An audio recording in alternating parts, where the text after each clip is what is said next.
Well, okay then. We're gonna ignore the fact that it's snowing a little bit. Good heavy wet snow. Will probably stick by evening.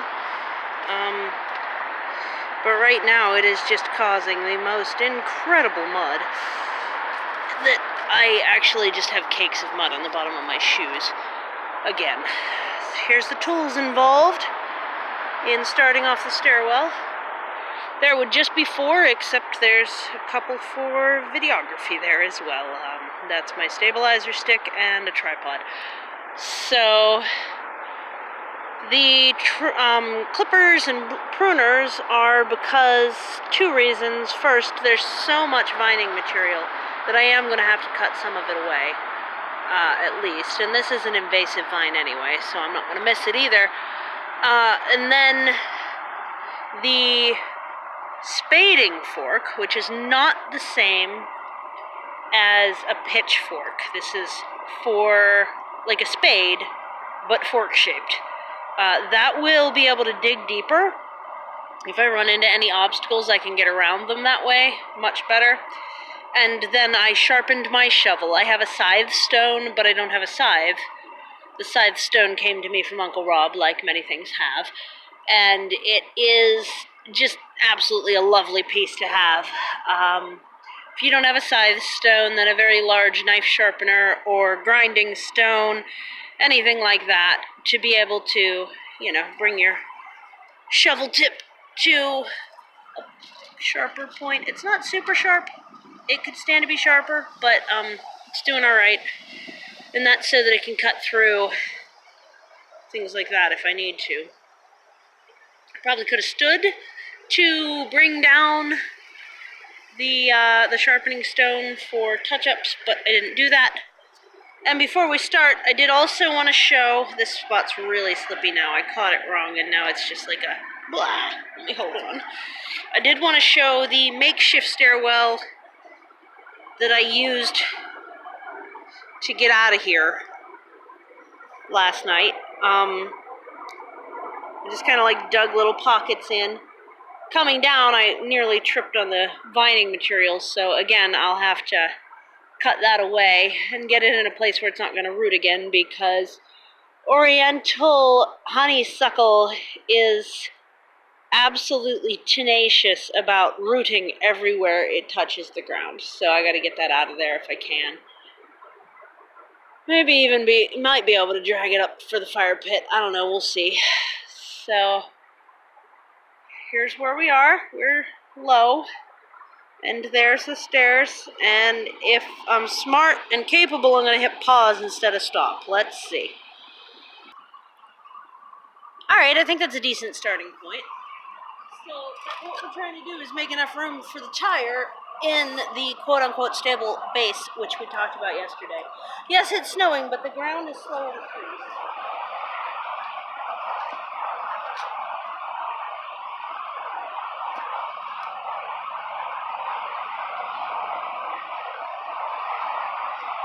That's just so it don't fall. It's really, really slippy down here.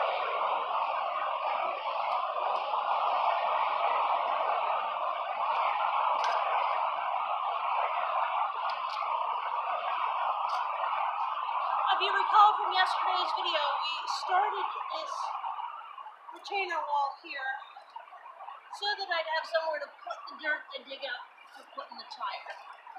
So we're going to move the tire a little bit and hope that this works.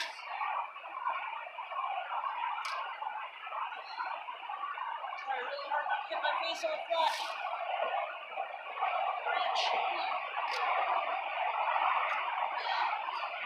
Loud down here, I don't know if you can hear me. Incoming rock. Thank you.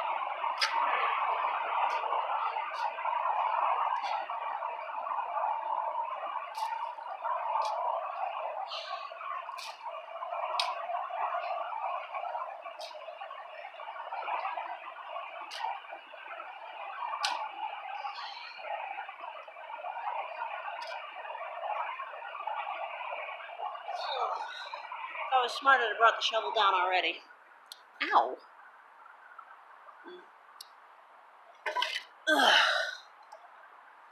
All right. We'll bring at least the hand pruners down.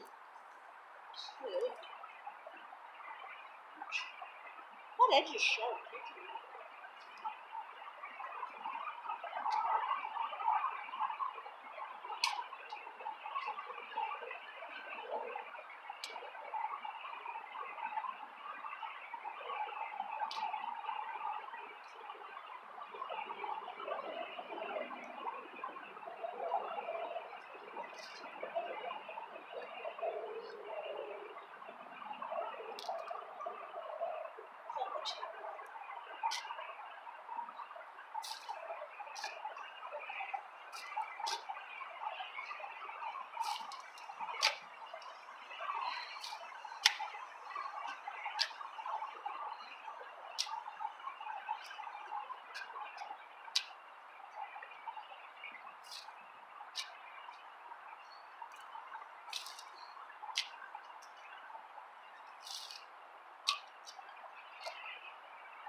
This base is the hardest part.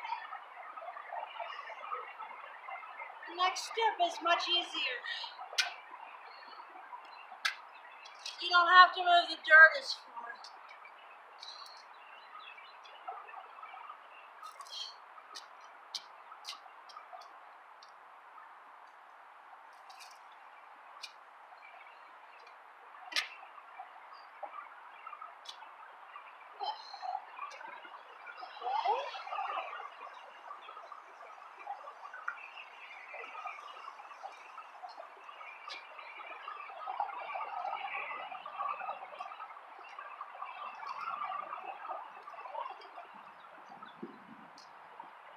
Well, I guess it's about trying to see if the tire fits.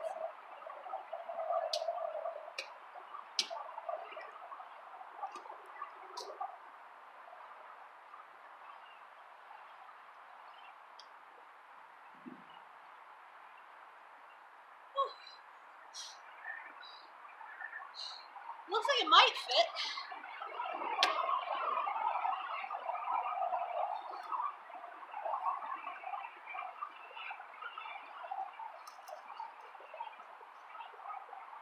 Just about.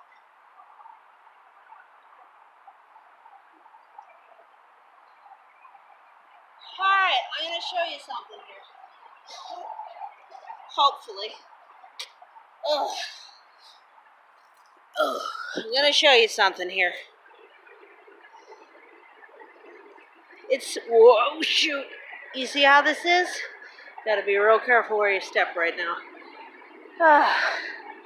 So if I step in the middle of this tire, past the cushion I literally dug out of the soil yesterday, not sure what I'm going to do with it yet, you can see that on the bottom end, it's more wobbly than on the top side.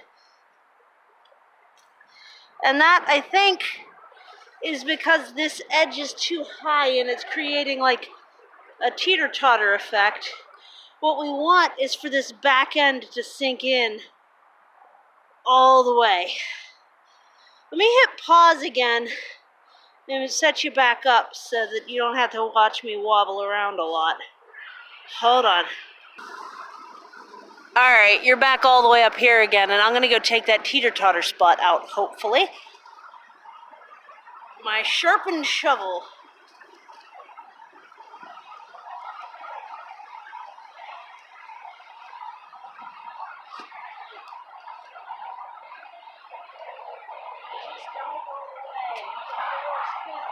It would be terrible if it rolled away right now.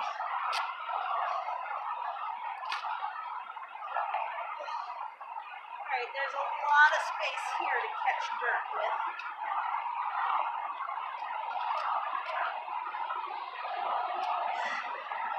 Just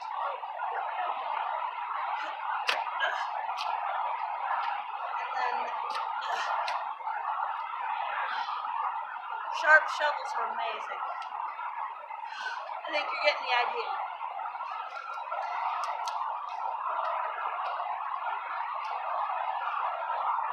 I see a little bit of a teeter-totter effect on this side too.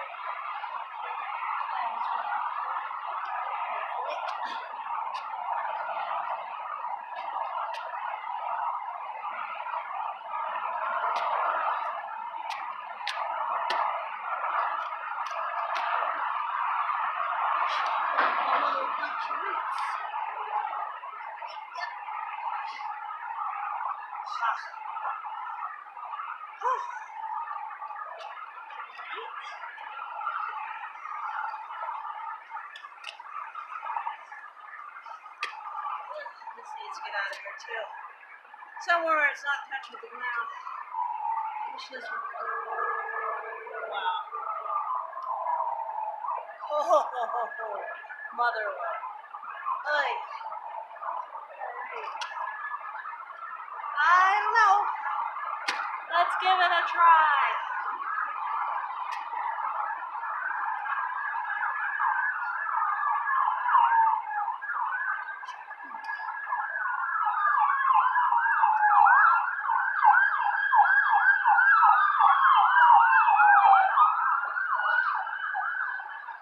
That's pretty good.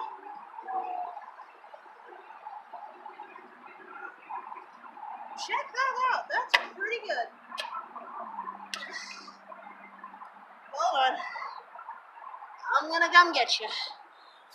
Okay, I don't know how well you can hear me even though I'm yelling, because the highway noise is quite a bit. But you saw me standing on this, I think. I also think it was aimed quite a bit lower this time. Whoops, sorry.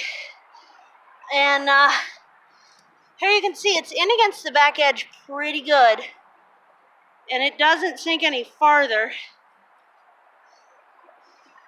And then over on this side, it doesn't teeter anymore. So, the next step is going to be so much easier. In the next step, we're going to move this sucker.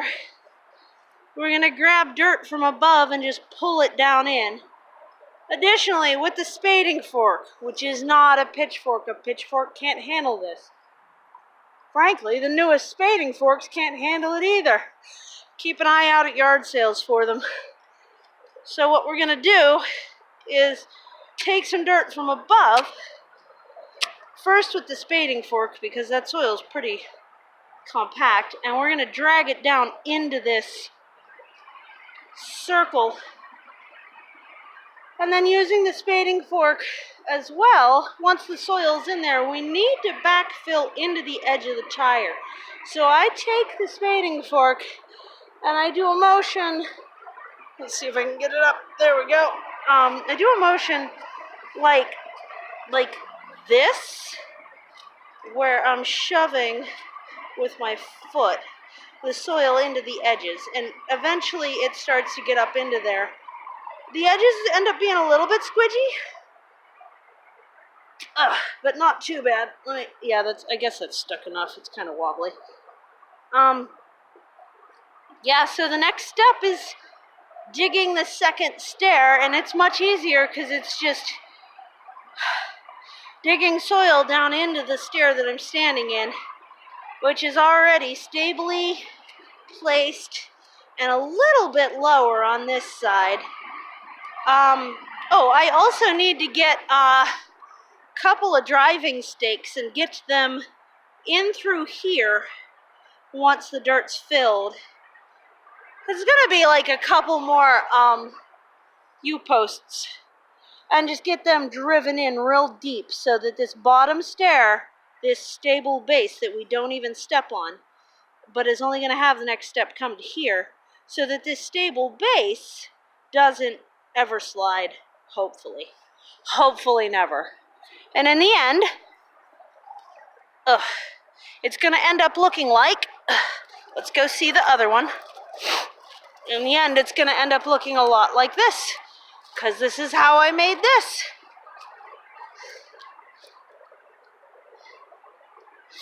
This is just dug back into the hill.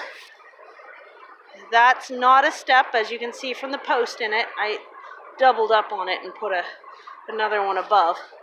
But you can see the U-post here as well, if you look real close. That's driven in pretty far.